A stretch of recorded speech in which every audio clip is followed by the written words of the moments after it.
Mateus.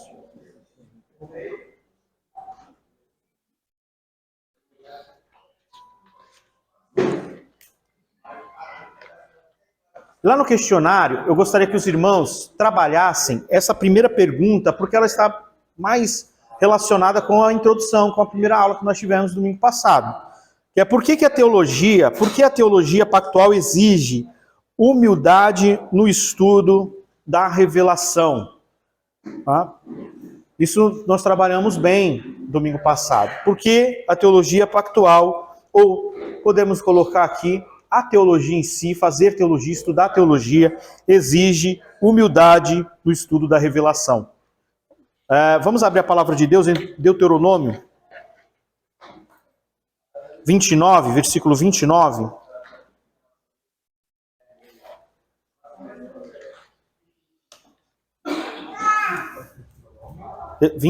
Versículo 29.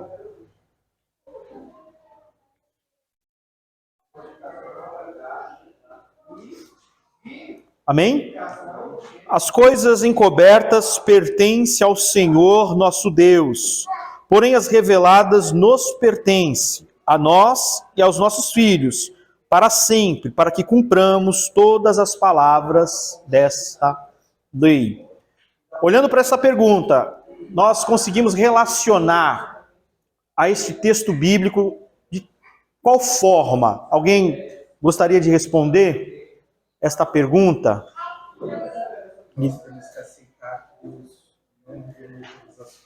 Pode falar mais alto, Mateus, para o pessoal ouvir. Nós temos que aceitar que Deus não revelou todas as coisas, mas sim que Ele revelou aquilo que era necessário que o homem soubesse. Nós temos que nos submeter a isso que foi revelado, guardando o que Deus disse. Sim. E como que isso em nós trabalha de uma tal forma que o trabalho teológico, a labuta teológica seja um caminhar de humildade? Nós não sabemos tudo. Não sabemos. O Kaique pode falar? Pode falar mais alto que eu estou. Vamos lá. A humildade relacionada a esse texto traz a seguinte questão. Na página 4. Como estudantes de teologia pactual ou de teologia, devemos ser humildes e diligentes.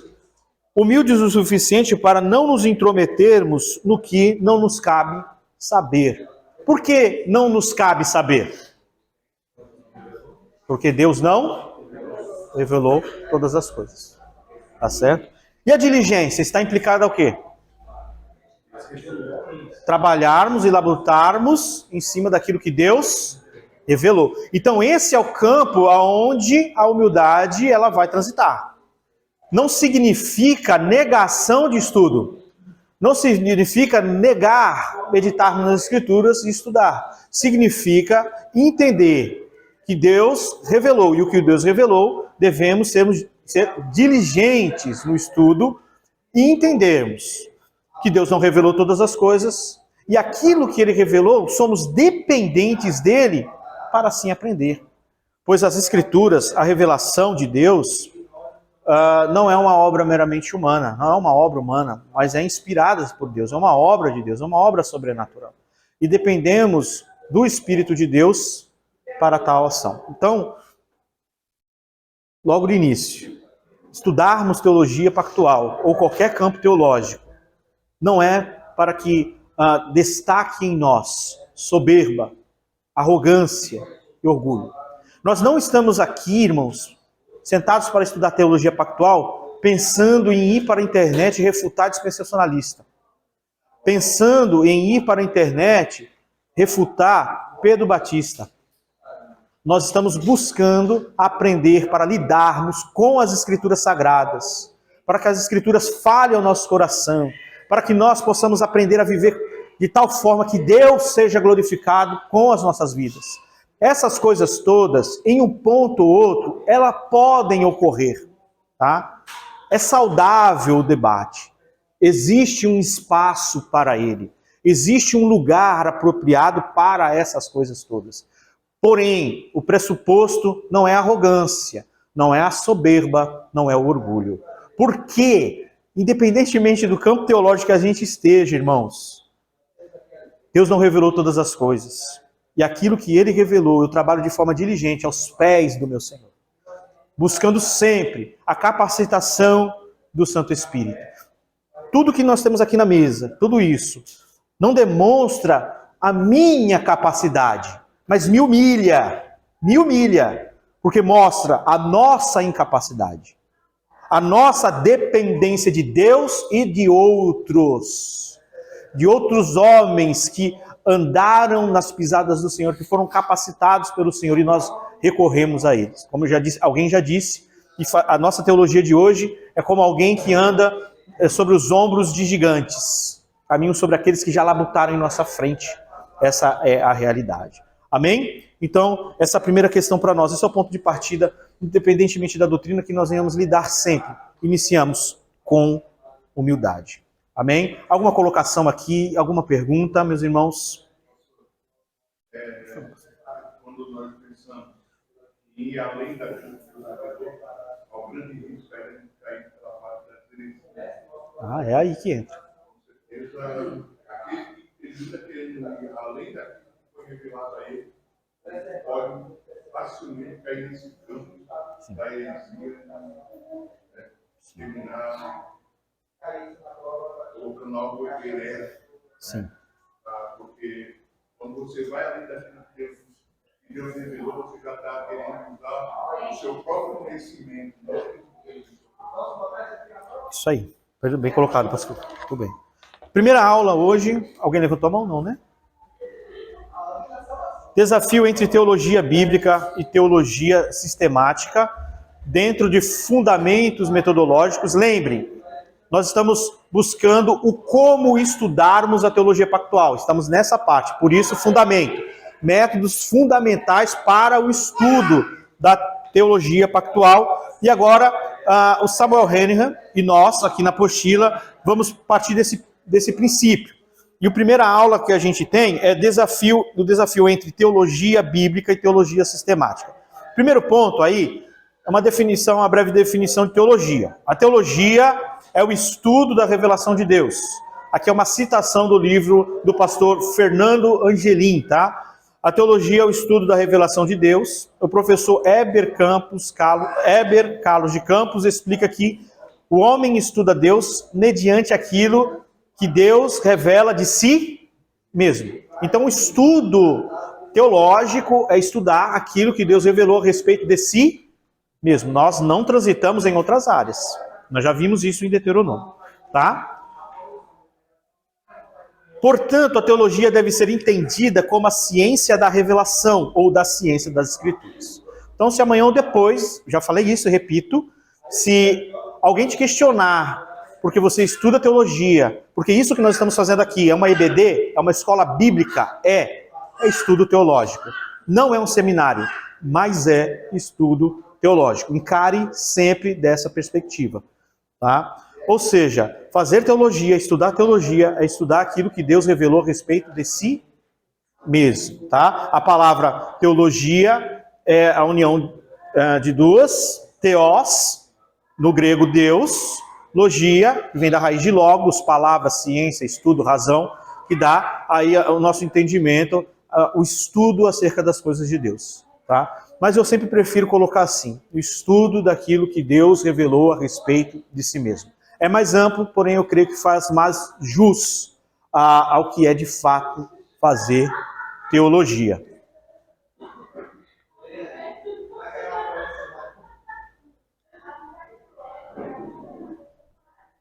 Na apostila tem o seguinte ponto.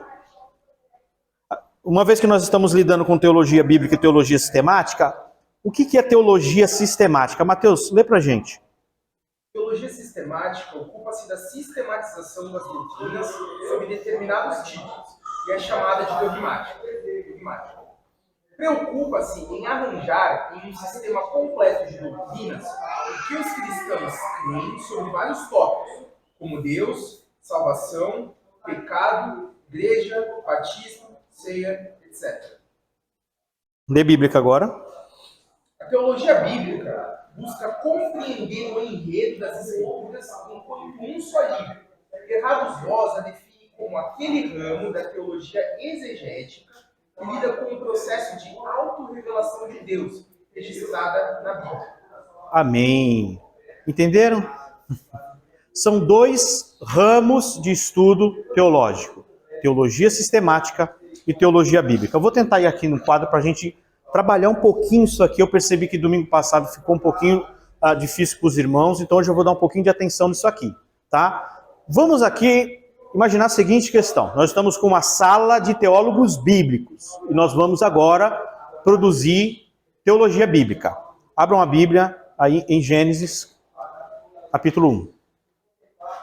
E você, como um teólogo bíblico, você vai partir de uma pergunta, você vai fazer uma pergunta para Gênesis. Essa aqui, ó.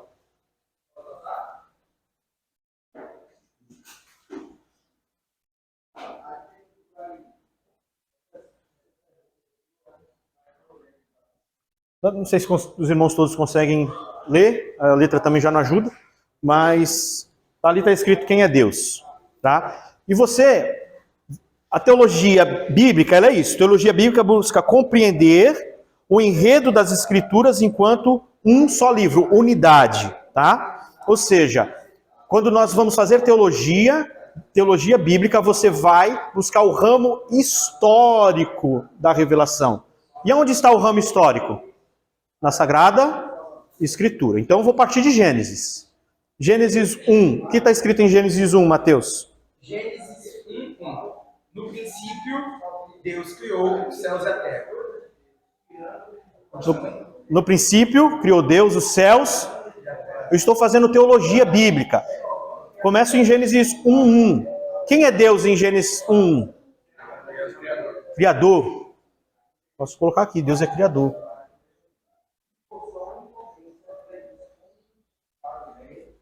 O que mais? Bom, no princípio, antes da criação. Então, Deus é eterno.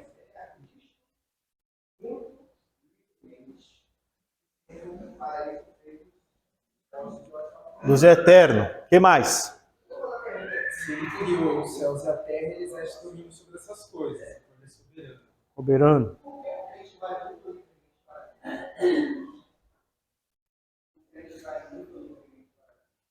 O que mais?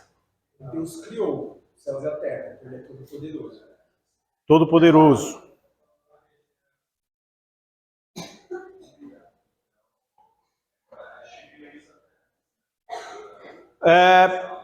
Vamos lá, a gente caminhou um pouco. Estão conseguindo compreender o que é fazer teologia bíblica? Com base no livro, a gente vai caminhando teologicamente, lidando com o livro. Tá? Fazendo perguntas para o livro. O livro, a teologia bíblica, ela é descritiva. Ela vai descrevendo para nós. Tá? Então, nós podemos falar que ele é todo poderoso, ele criou por sua palavra, né? Olhando para esse trecho que a gente já caminhou, eu consigo dizer aqui, Deus predestinou todas as coisas? Eu já consigo fazer aí? Não dá ainda, né? Eu preciso caminhar mais. E o teólogo sistemático? Vai pegar a Bíblia toda, tirar trecho de outras passagens e explicar como funciona a sua teologia. Exatamente. O teólogo sistemático, ele não pergunta para o trecho, ele pergunta para a Bíblia toda. Tá? Então, ele vai partir daqui, porque o teólogo sistemático, necessariamente, ele tem que ter sido um teólogo bíblico. Então, ele vai perguntar para a Bíblia toda. E se ele perguntar para a Bíblia toda, vamos lá em Efésios 1:1.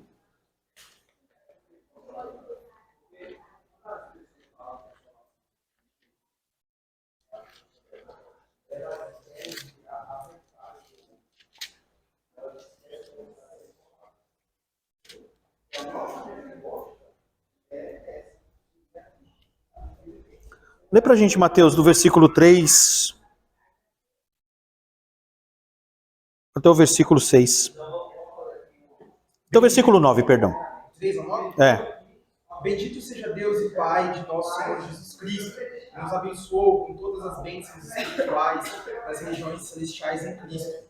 Antes da fundação do mundo, Deus nos escolheu nele para sermos santos e irrepreensíveis diante dele. Parou. Eu já consigo, eu estou fazendo teologia bíblica, eu estou fazendo teologia propriamente dita, ou teontologia, que é o estudo das coisas de Deus, e eu consegui, em Gênesis 1:1, como teólogo bíblico, tirar essas informações. Em Efésios 1:1, eu sou um teólogo sistemático. O que eu consigo já falar de Deus aí? Elegeu. Estão percebendo a diferença, meus irmãos? Entenderam agora essa diferença? E por que o Samuel Henninger, ele está dizendo que nós precisamos ter um equilíbrio entre teologia bíblica e teologia sistemática? Porque a teologia bíblica, como a teologia pactual, ela vai estudar a revelação de forma progressiva, histórica, dentro da revelação, mas ela vai precisar sistematizar. Porque quando nós chegamos em Gênesis 2, nós vamos descobrir o homem. E Deus, ele se relaciona com este homem. Deus, ele dá mandatos a este homem.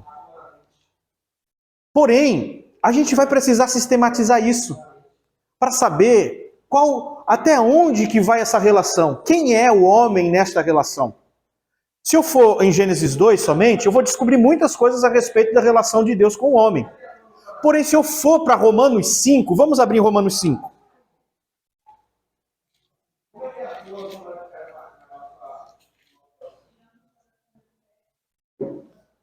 Lê para nós, Mateus, que é o leitor do dia, Romanos 5, versículo 12.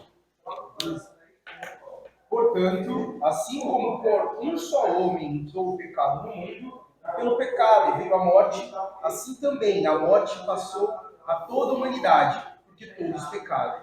Olha só, se eu como um teólogo bíblico, em Gênesis 2 e Gênesis 3, eu descubro que em Gênesis 2, Deus se relaciona de forma especial com o homem, que Deus dá mandatos para o homem, que Deus exige do homem. Gênesis 3 eu descubro que este homem caiu, tentado por uma cobra, ele cai. E a partir dali trazem consequências terríveis para ele e para a sua posteridade. Eu não consigo ir muito, mas eu preciso sistematizar isso. O que Romanos 5:12 me ensina? Que ali Adão funcionava como um representante de toda a humanidade. Eu consigo identificar agora e ser firme em relação a dizer: Adão era um cabeça federal. Adão é um representante da humanidade. Então, entenderam que eu preciso sistematizar. Eu preciso correr como um teólogo bíblico. Mas a teologia sistemática se faz necessária. O que eu não posso fazer? Sistematizar aonde não existe. Ou não sistematizar. Tá? Pode falar. Sistematizar onde não existe seria, por exemplo, chegar só com Gênesis 1-3 e falar que a serpente é Satanás. Exatamente. Estaria sistematizando o que ainda não existe. Exatamente. Gênesis 3, eu como teólogo bíblico não avancei. Eu consigo afirmar que a serpente é o diabo? Como? Não, mas o teólogo sistemático consegue? Por que ele consegue? Porque ele pergunta para a Bíblia e em Apocalipse vai dizer o dragão, a antiga serpente, chamada o diabo. Ou seja, então o teólogo sistemático ele consegue. Então, não existe para a primeira aula teologia contra a outra, precisa ter um equilíbrio. Porque é o seguinte, entre as duas. No livro, o Samuel Henninger, ele vai nos dar conseguimos agora 4 maneiras de a gente ter esse equilíbrio. A primeira é escopo e simplicidade, criação, pacto e consequência, lei e evangelho, história e mistério. Então, pensando em buscar esse equilíbrio entre teologia bíblica e teologia histórica, nós vamos fazer teologia bíblica, a teologia pactual estuda a teologia bíblica, ela vai precisar sistematizar, ela não vai sistematizar de forma indevida, também não vai deixar de sistematizar. Escopo e simplicidade, na apostila, página 5. A teologia pactual lida com a totalidade das escrituras. Olha que tarefa, né? Olha, a Bíblia tem 66 livros. Teologia pactual, ela lida com a unidade das Sagradas Escrituras, como um livro único. Do Éden à consumação em Cristo. Envolve tanto a visão ampla, macro, tá, o escopo geral, da história da redenção, quanto a detalhes específicos, o micro, coisa simples. Exigindo equilíbrio entre a teologia bíblica e a teologia sistemática. Eu posso olhar o todo. Você imagina que você tem uma missão de conhecer a casa de alguém, ou conhecer uma rua especificamente, conhecer a rua. E você tem um mapa geral daquele local. E você olha e fala o seguinte, o teu subordinado, eu supervoei, voei por cima, conheço o mapa todinho, lugar imenso, muito grande, muito bonito, mas ele diga assim para vocês, tá, mas como são as ruas? Como são as pessoas? Você, não sei, não cheguei a andar, não, é muito grande demais. Ele cumpriu a missão? Não, porque ele conhece o todo. Ele olhou o mapa, mas ele não se ateve aos detalhes. Ele não desceu, ele não andou. É a mesma coisa quando alguém diga, a Bíblia é muito ampla. Teologia bíblica é algo muito grande. E com isso eu digo, não me atenho aos detalhes. Eu não preciso conhecer as coisas minuciosas. Eu não preciso conhecer, eu conheço o jardim, mas porém não lido com as árvores. Tá? Então, este é o desafio. Essa amplitude torna impossível simplificações excessivas. Deixar de conhecer aquilo que são os detalhes. Assim como um mapa deve mostrar tanto os continentes quanto as estradas que os conectam, a teologia pactual precisa revelar as ligações entre os eventos redentivos sem ignorar os detalhes. Tá? Não são coisas soltas. Quando eu olho que Deus salva no Novo Testamento, um pacto de graça, enviando Jesus Cristo, como isso está conectado com um pacto de obras? Parou para pensar nisso? Eu posso conhecer um escopo geral, mas por que Jesus pagou por nós? Qual a implicação do pacto de obras aí? O homem desobedeceu. Ele se torna perverso e incapaz de fazer aquilo que o pacto exigiu um dia. Obedeça e viva. A única possibilidade para o homem agora é salvação pela graça mediante a fé. Uma teologia, ela não está desconexa à outra, ela está conectada. Então, não tem como eu olhar o todo e não me ater a esses detalhes. Então, perceba, irmãos, que muitas vezes nós achamos que não necessita um estudo como esse, teologia pactual. A teologia pactual, ela não está descolada das doutrinas da graça. Quando eu falo de pacto de obras e o homem que quebrou um pacto de obras, eu falo de total depravação.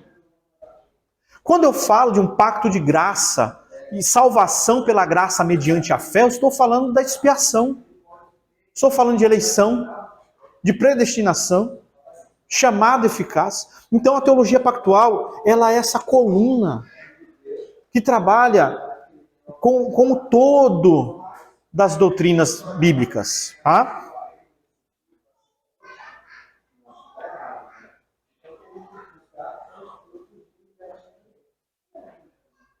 Embora se deseje clareza na exposição, não tem como, né? É o que nós sempre buscamos. Precisamos ser claros. A profundidade do conteúdo exige que todas as conclusões estejam fundamentadas em premissas cuidadosamente estudadas. Por mais que nós busquemos clareza, a clareza, ela não pode eliminar conteúdos. Entendam isso. A ideia é clarear, não enxugar, não retirar, não omitir. Não confundam isso, irmãos. Não confunda que eu devo ser claro. Mas clareza não retira conteúdo. Clareza, ela não omite doutrina. A doutrina, ela precisa ser conhecida. Ela precisa ser ensinada. Muitas vezes nós confundimos clareza com deixarmos de ensinar. Deixarmos de falar. A clareza lida com que nós iremos buscar a melhor forma de lidar com aquilo, a forma precisa, acessível, porém, não tirá-la, não rejeitá-la, não deixarmos de tratar. Assim, a metodologia pactual chama o estudante a construir o sistema teológico desde os fundamentos revelados, com atenção rigorosa aos detalhes. Os teólogos chamam isso, irmãos, de labor teológico. Realmente, estudar as Escrituras é um labor, é um trabalho. Muitas vezes as pessoas encaram o estudo teológico como aquele livro de cabeceira da cama, com aquela sensação gostosinha de final de noite. Isso não é labor teológico. Labor teológico é debruçar-se, é cansar muitas vezes, é muitas vezes quebrar de fato a cabeça, é ir a fundo, é usar dicionário, é não se contentar com um pouco, é saber, eu sou capaz de entender isso aqui. Deus me deu essa capacidade. É ir além, irmãos. Tá? Nós nos debruçamos sobre muitas das coisas e quando vamos lidar com as Escrituras, nós relaxamos. Mas é a Bíblia, eu não preciso tanto, que Deus quer. Aí começa, né? Aí pega e substitui isso com práticas, que é a coisa mais comum que se faz. O que adianta fazer isso e não fazer isso? É um erro, irmão. Isso é um erro gravíssimo.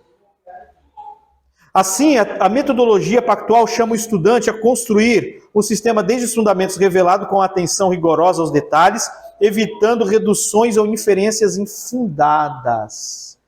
Tanto reduzo ou acrescento coisas que não existem. Como o próprio pastor Gutenberg colocou, né? Partir para além daquilo que Deus revelou, perigo de cair em falsas doutrinas, em erros teológicos.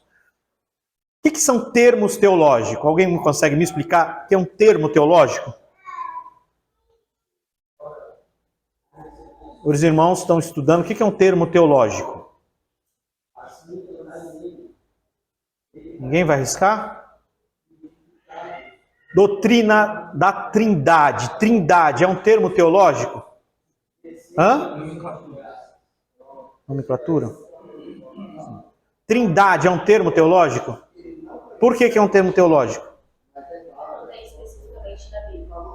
Não tem especificamente. Você já leu algum lugar na Bíblia que está escrito assim? Trindade? Hã? Não. Mas ela é um termo teológico que nos ensina quem é o ser de Deus. Deus é um em essência que subsiste em três subsistências: Pai, Filho e Espírito Santo. Está revelado em todas as Escrituras. Mas como a teologia funciona, ela nos dá um termo teológico que nos explica a doutrina da Trindade. O que uma teologia ela pode fazer de forma errada? É abusar dos termos teológicos sem que necessariamente aquela doutrina esteja ali. Que é o agravante. Porque para que um termo teológico ele seja de fato legítimo, as doutrinas elas devem existir. Pode ser sugestivo. Não. Isso. Exatamente, irmão. Não pode ser simplesmente sugestivo, irmão Caio.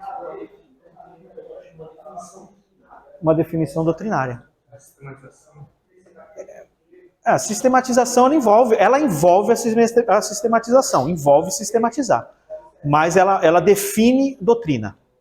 Ela trabalha definindo uma doutrina que, por exemplo, existem aquelas que, quando eu falo justificação pela fé, eu encontro justificação pela fé. Entende? Então são termos, por mais que eu encontro, sido, pois, justificado pela fé. Mas para que eu possa trabalhar a justificação pela fé, eu preciso desses termos, para que a doutrina faça sentido de forma didática às nossas mentes. Tá? É assim que a gente anda. Alguma pergunta aqui, irmão, sobre esse ponto? Então, entre o equilíbrio teologia sistemática e teologia bíblica, nós lidamos com o escopo, nós lidamos com o macro, nós lidamos com o micro, o todo das Escrituras, mas também com os detalhes, e a teologia ela precisa estar atenta a essas coisas. Segundo ponto, criação, pacto e consequências. A teologia pactual distingue entre o relacionamento natural e entre Deus e o homem, como criador e criatura. Os pactos instituídos por Deus, No estado natural, o homem deve obediência total a Deus, mas essa obediência não gera direito à recompensa. Deus não fica em dívida com o homem. O que é isso aqui? Quando nós olhamos para a criação, Deus cria o homem. Deus deve alguma coisa ao homem? Hã? De forma natural, Deus deve algo ao homem? O homem deve a Deus? Pelo homem dever a Deus e obedecer a Deus, Deus entra em dívida com o homem? Esse é o relacionamento natural da criação. Mas nós encontramos nas Escrituras um meio a qual Deus recompensa o homem por aquilo que ele faz. Isso é pacto. Ou seja, os pactos, eles não vêm do relacionamento natural entre Deus e o homem. Na teologia nós chamamos isso de lei positiva. Aquilo que é dado por Deus de forma revelacional. O pacto é instituído por Deus para que neste relacionamento Deus se inclina a relacionar-se com o homem obedece a Deus e Deus o recompensa o homem. Se o homem desobedece a Deus, Deus pune ao homem. Há uma distância, meus irmãos, entre Criador e criatura. E essa distância impossibilita que o homem entre numa relação com Deus de igualdade. Aqui nós entramos no pacto. Tá? Aqui nós entramos nos pactos. Porém, por exemplo, vou ler mais um pouquinho. Olha só. Pactos são arranjos sobrenaturais, frutos da livre condescendência divina. Eles não pertencem à ordem da criação, mas envolvem promessas como vida eterna ou salvação, que só existem porque Deus as instituiu, Mateus. Um exemplo, de forma natural, Marina, será que o homem andando pelo jardim ia entender que tinha uma árvore lá que ele não ia poder comer do fruto? Hã? Não. Ele entenderia?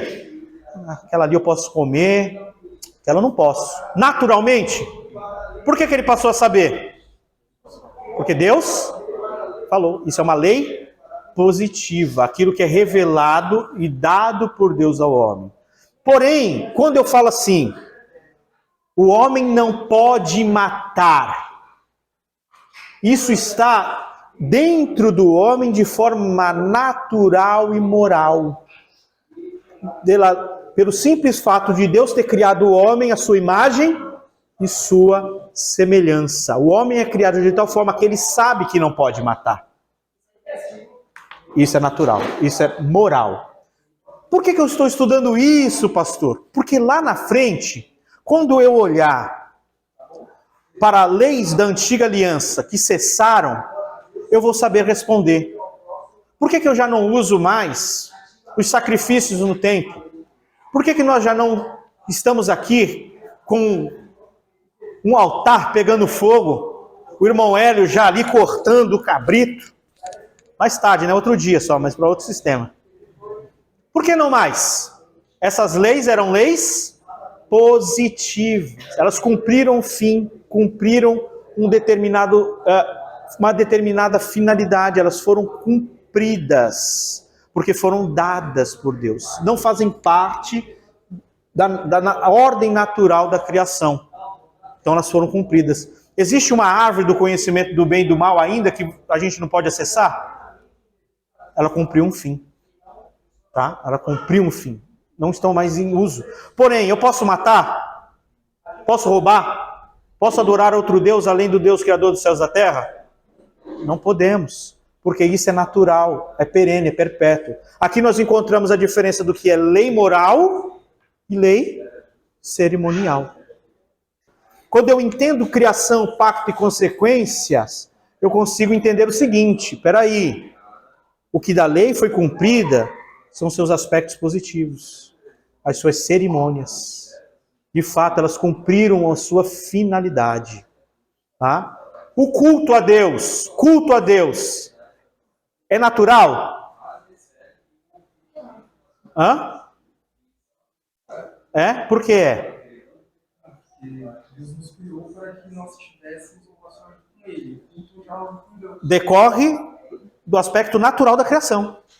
Deus é criador, nós somos criatura, devemos adorá-lo. E como adorá-lo?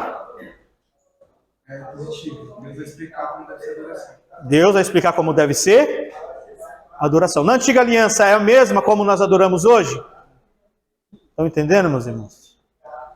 Pactos são arranjos sobrenaturais, frutos da livre condescendência divina. Eles não pertencem à ordem da criação, mas envolvem promessas, como vida eterna ou salvação, que existem porque Deus as instituiu. Como ensina a Confissão de Fé Batista de 1689, a vida eterna só poderia ser oferecida mediante aliança. Deixa eu ver aqui na...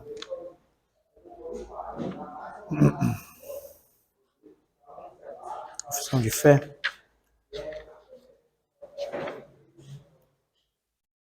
Confissão de Fé, no capítulo 7, quem trouxe, se quiser ler, no primeiro parágrafo, vai dizer o seguinte: a distância entre Deus e a criatura é tão grande, olha só, a linguagem confessional, que embora as criaturas racionais lhe devam obediência como seu Criador, nunca poderiam ter alcançado a recompensa da vida senão por algumas condescendência voluntária da parte de Deus, que ele se agradou em expressar por meio de aliança. Ou seja, vida eterna só é possível porque Deus pactuou com o homem.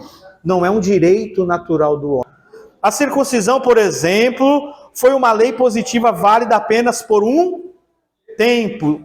O mesmo vale para o culto natural devido a Deus por ser criado. E o culto instituído, regulado por mandamentos específicos fundados no princípio regulador do culto. Por exemplo, circuncisão é um mandamento natural? Não. Logo, o batismo ele não pode ser uma evolução da circuncisão. Porque ele não é um mandamento natural. Da mesma forma, meus irmãos, a circuncisão, ela é um mandamento positivo, é um mandamento cerimonial. Se ele fosse moral, seria lógico o batismo ser uma consequência da circuncisão. Mas da mesma forma que a circuncisão é um mandamento positivo, o batismo assim também é. E cada um representa o seu pacto. Cada um representa o seu pacto. Nós estamos aprendendo o seguinte: eu preciso equilibrar teologia sistemática e teologia bíblica. Como eu equilibro aqui? Eu preciso entender que circuncisão, eu sistematizo circuncisão dentro do seu pacto. Não vou conseguir avançar, chegamos na hora. Né? Não acabei a primeira aula. Tá? E se eu avançar, eu estou tentado a continuar aqui, mas eu tenho que honrar o que eu mesmo tinha falado. Amém? Vamos orar ao Senhor, meus irmãos?